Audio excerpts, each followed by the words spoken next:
chikazi hazvina kutombomira zvakanaka. Mufana wangu tafadzwa ndinonzi Terry Vibes anoimba zviri nice apa mangoma ndichifadza voice negirls ende vasingandidewo kondiwo yave case ndapfuma zvangu rudo runodhaka sedoro vedu wese wakandibata panorwadza inini wakandibata panorwadza iwe kwainga wani ndaizama kukufadzawo wakandibata panorwadza iwe wakandibata panorwadza inini wakandibata panorwadza iwe kwainga wani ndaizama kukufadzawo wakandibata panorwadza iwe kwainga wani ndiwe waindivimbisa uchiti autombofe wandirwadzisa uchiti ndini chetewe unodisisa konasi ndiwe here wozondirwadzisa ende wakandicheka ndirakagomara ende wakandigura ukunorira ndapfuma mumwe wangu wakandiorora konaiwe bebi ndiani akakufurira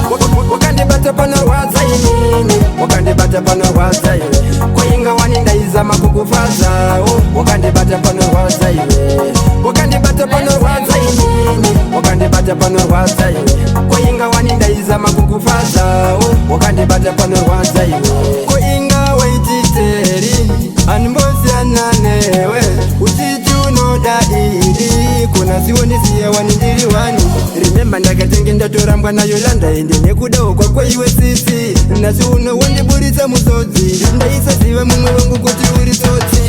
wakandibata panorwadza inini wakandibata panorwadza iwe kwainga wani ndaizama kukufadzawo wakandibata panorwadza iwe wakandibata panorwadza inini wakandibata panorwadza iwe kwainga wani ndaizama kukufadzawo wakandibata panorwadza iwe kwainga wani ndiwe waindivimbisa uchiti autombofe wandirwadzisa uchiti ndini chetewe unodisisa konasi ndiwe here wozondirwadzisa ende wakandicheka ndirakagomara ende wakandigura ukunorira ndapfuma mumwe wangu wakandiorora konaiwe bebi ndiani akakufurira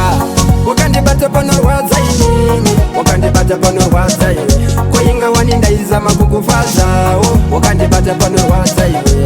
wakandibata panorwadza inini wakandibata panorwadza iwe kwainga wani ndaizama kukufadzawo wakandibata panorwadza iwe kwainga waititeri animbosiyana newe uchiti unoda iri kona siwondisiya wani ndiri wani rememba ndakatenge ndatorambwa nayo landa ende nekudawo kwako iwe sisi nasi uno wondiburitsa musodzi ndaisaziva mumwe wangu kuti uri tsotsi